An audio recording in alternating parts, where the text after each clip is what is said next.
Bom dia, caras camaradas, caros camaradas. Permitam-me que comece por cumprimentar o Presidente do Congresso, o camarada Carlos Trindade, que acho que é uma inspiração para todos, como trabalhador, como sindicalista e como socialista, pelo menos para mim é, e tenho essa dívida para contigo, Carlos Trindade. Saudar também o Secretário-Geral, o Fernando Gomes, e saudar os camaradas que vêm de outros países, nas mais diversas funções, quer por serem sindicalistas, quer por estarem aqui noutras funções, porque os camaradas que vêm ao encontro de trabalhadores e de sindicalistas vindos de outros países fazem-nos lembrar que a dimensão internacionalista do movimento dos trabalhadores é uma dimensão essencial deste movimento e de uma dimensão essencial da resposta aos desafios que hoje enfrentamos. Porque grande parte das realidades que fazem pressão sobre a vida dos trabalhadores, que fazem pressão sobre a vida das pessoas concretas, têm determinantes que ultrapassam as fronteiras nacionais. E hoje em dia, ser nacionalista, que é uma coisa diferente de ser patriota, nós podemos ser patriotas de muitas coisas, da nossa pátria, da nossa terra, até do nosso sindicato, mas ser nacionalista não é isso. Ser nacionalista é ser cego, é esquecer o mundo e é pensar que podemos esconder-nos dentro da caixa, sozinhos, e defender-nos sozinhos. Não podemos. Precisamos dos outros, precisamos da solidariedade internacional, e a solidariedade entre trabalhadores e entre sindicalistas de vários países é uma dimensão importante daquilo que estamos a fazer e, portanto, não só por virem de mais longe, mas também por terem esse significado político. Cumprimento também as pessoas que vêm, os camaradas que vêm de outros países. Eu vim aqui onde me sinto sempre bem e onde procuro vir aqui a outras relações da corrente sindical socialista da CGTP quando me permite, quando posso. Vim aqui olhando para os temas propostos para este Congresso, pelo reforço do Estado Social, para uma Europa solidária e pela paz, e depois também combater o sectarismo na CGTPI, exigir democracia e autonomia sindical. Eu não queria deixar de dizer breves palavras sobre cada uma destas dimensões.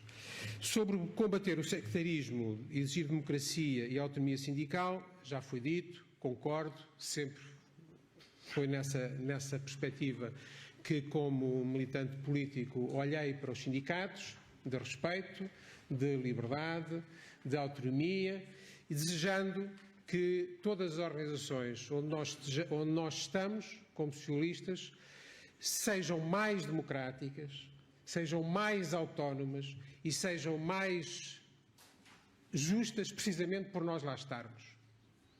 E a corrente sindical socialista na CGTP tem uma tarefa muito importante, que é contribuir para que essa parte do movimento sindical português não se torne cada vez mais sectária, não se torne cada vez mais fechada. Dizer esta palavra, que é uma palavra de análise política, que queria compartilhar convosco. Nós voltamos a estar numa situação que já conhecemos anteriormente e que não é boa. Nós tivemos, na crise das dívidas soberanas, uma divisão profunda na Europa, em que aqueles que tinham mais força dentro da União Europeia achavam que era castigando os países que estavam em dificuldades que iam resolver o problema, achando que era diminuindo o nível de vida das populações que se resolvia o problema da crise, e isso correu mal. Sofremos todos muito com isso em vários países. Na crise da pandemia tivemos uma realidade um pouco diferente. Houve alguma noção da solidariedade europeia. Houve até uma coisa histórica, que foi a União Europeia aceitar contrair dívida comum para poder financiar os programas de recuperação e resiliência. E nós pensávamos, desta vez aprendemos todos, que a via da solidariedade é mais eficaz do que a via da austeridade. E agora, com esta nova crise da inflação e com os riscos de recessão, voltamos a ter o risco da divisão entre falcões e pombas dentro da União Europeia, designadamente no Banco Central Europeu. Porque esta ideia de que, para combater a inflação, se aumentam as taxas de juro e que isso vai resolver essa inflação, quando esta inflação não é a inflação dos anos 70 e 80, Quando esta inflação não é puxada pelo aumento da capacidade das pessoas para comprar, não é puxada por haver mais dinheiro na economia, é puxada pelo lado da oferta. A inflação da Europa não é a inflação dos Estados Unidos. Os Estados Unidos, de facto, fizeram uma injeção massiva de dinheiro no país durante a crise da pandemia. E, portanto, de facto, nos Estados Unidos há uma componente de inflação puxada pela procura. Mas isso não existe na Europa. Nós sabemos que ninguém andou a distribuir dinheiro de helicóptero por cima das nossas casas, por cima das nossas ruas durante a crise da pandemia. Esse fator não existe aqui. Os fatores principais da crise inflacionista são fatores externos, são fatores de fornecimento, designadamente de energia e dos bens alimentares, e nós voltamos a ver os falcões do BCE a querer combater esta inflação que é a nossa com as receitas das inflações de há décadas e com as receitas da inflação dos Estados Unidos, que não é a nossa e que a realidade não é a mesma.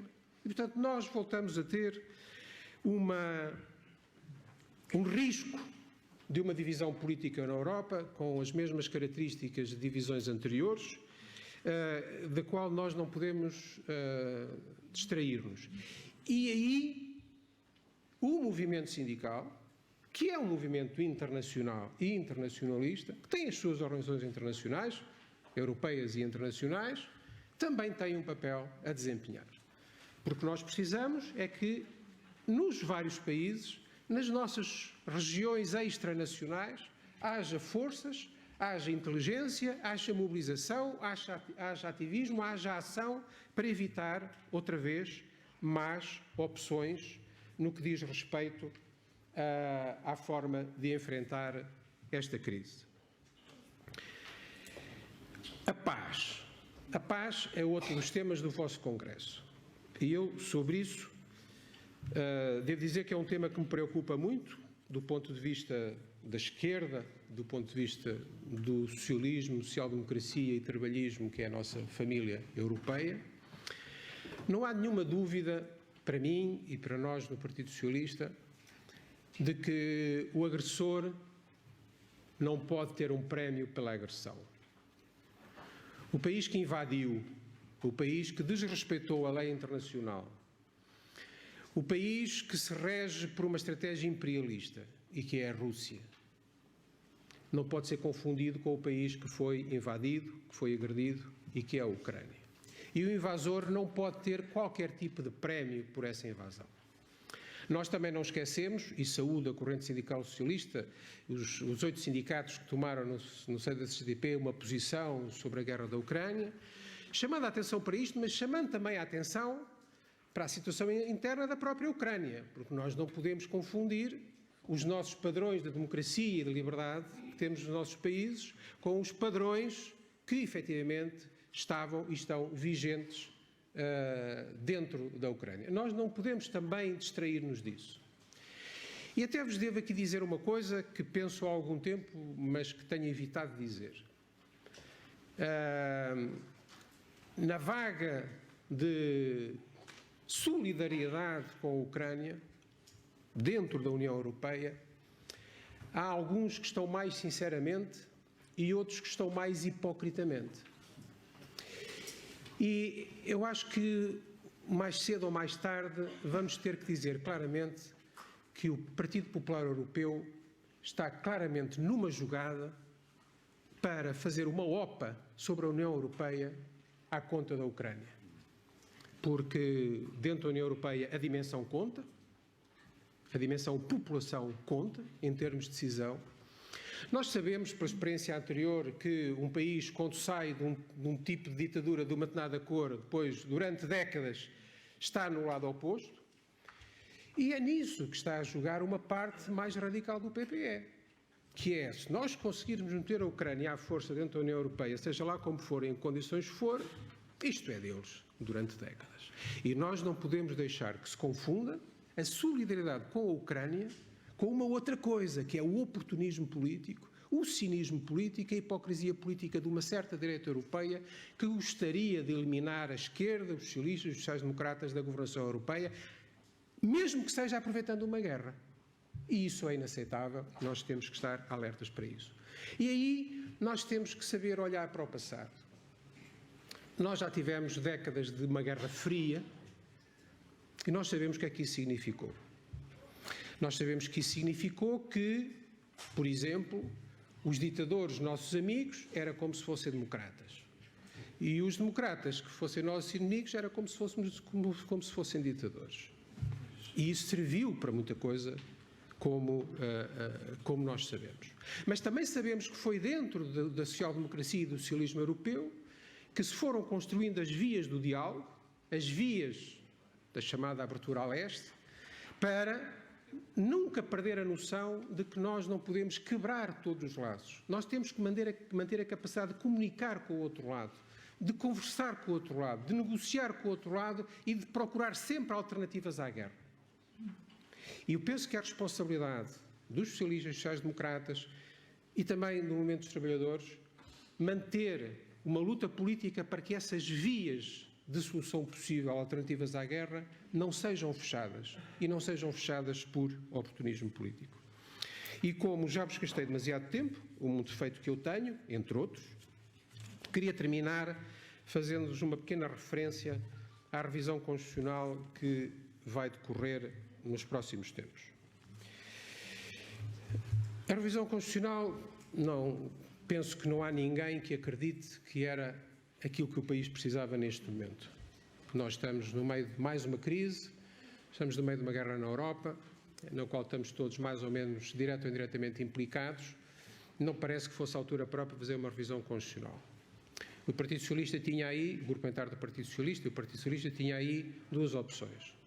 Ou ficava em silêncio durante um ano a ver os trabalhos da revisão constitucional desenrolarem-se e nós não termos projeto, não termos nada para dizer, ou irmos a jogo de alguma maneira, mas da nossa maneira. Nós decidimos ir a jogo da nossa maneira. E nós não vamos agora estar a discutir o número de deputados, nem vamos estar a discutir os poderes do Presidente da República, nem vamos estar a discutir o Estatuto das Regiões Autónomas, nem vamos estar a discutir senadores, não vamos estar a discutir essas coisas institucionais que há tempo, em momentos mais calmos, para discutir. Se há que olhar para a Constituição do ponto de vista do seu aperfeiçoamento, vamos centrar-nos no reforço do Estado Social e no reforço, numa atualização progressista do catálogo dos direitos dos cidadãos. E o nosso projeto, que, enfim, só foi entregue ontem, ainda não, penso que ainda pouca gente terá visto, mas começarão a ver nos próximos dias, o nosso projeto centra-se aí. Reforçar os direitos dos cidadãos, reforçar o Estado Social. Aqueles pilares que conhecemos mais de perto, saúde, educação, mas também os direitos no mundo digital, as plataformas, mais foco na ação climática, mais foco nos direitos dos jovens, no direito das famílias, nos direitos dos consumidores, e há também algumas revisões que dizem respeito ao mundo do trabalho e aos artigos que dizem respeito aos direitos dos trabalhadores. Devo dizer-vos que não há, no nosso projeto de revisão constitucional, nenhuma revolução. A nossa ideia não é virar a Constituição de pernas para o ar. A nossa Constituição é fazer alguns aperfeiçoamentos que reforcem algumas coisas que até já lá estão, mas não estão garantidas, que até já estão na lei, mas não estão garantidas com a Constituição, e nós temos sempre que pensar que de hoje à amanhã pode haver uma maioria de direita, pode querer reverter certas coisas, e se estiver na Constituição será mais difícil. Por exemplo, no que diz respeito aos direitos dos trabalhadores, constitucionalizar o objetivo de eliminar a precariedade laboral. Alargar a todas as empresas a orientação constitucional para que existam representantes dos trabalhadores nos órgãos sociais, que atualmente só está para o setor do Estado ou das entidades públicas e mesmo assim não é cumprido. A Constituição é um processo em aberto, vai-se fazendo, mas é um reforço dessa área. Constitucionalizar as garantias de defesa em processo disciplinar no caso dos trabalhadores. Constitucionalizar a proteção da parentalidade dos trabalhadores e algumas outras questões que poderemos provavelmente falar noutra altura. Mas, para vos deixar esta mensagem, aquilo em que nos focamos é a vida das pessoas. Nós temos hoje que ter consciência, e com isto termino, e lembrei-me desta questão quando o Sérgio falou da questão da caducidade e da nossa relação com a Comissão Europeia. Nós temos de ter consciência de uma coisa. Nós não podemos olhar para o presente só com os olhos do presente. Temos de ter alguma perspectiva histórica. E se nós olharmos para os últimos 30 ou 40 anos, a verdade é que os socialistas, em certa medida, numa certa altura, foram bem embarretados pelos neoliberais. Ou seja, em alguns momentos das últimas décadas, nós comprámos ideias que só serviram para prejudicar os trabalhadores, para prejudicar o Estado Social, para enfraquecer a nossa capacidade de transformar o mundo, para dar mais poder aos maus patrões, porque há bons empresários também na relação com os trabalhadores, mas para dar mais poder aos maus patrões e para dar mais poder às caras ou às cabeças sem face que controlam em grande medida a economia internacional, longe das nossas casas, longe das nossas fábricas, longe dos nossos escritórios, longe dos nossos países. E hoje, o trabalho de contrariar também alguns erros que cometemos nas últimas décadas é um trabalho difícil e que tem que se fazer pouco a pouco. Mas não podemos perder de vista que é para isso que estamos cá, é para isso que temos que aprender com os erros passados e temos que ter a determinação de continuar numa linha de desenvolvimento da vida, de melhoria da vida concreta das pessoas. E para isso, os socialistas, enquanto militantes partidários, tentarão fazer a sua parte, os sindicalistas, socialistas, enquanto tal, farão a sua parte e depois vamos nos encontrando nessa estrada que vamos percorrendo em conjunto. E é com isso que contamos convosco. Espero que possam também contar com o Partido Socialista para essa caminhada conjunta. Muito obrigado e bom trabalho com o vosso congresso.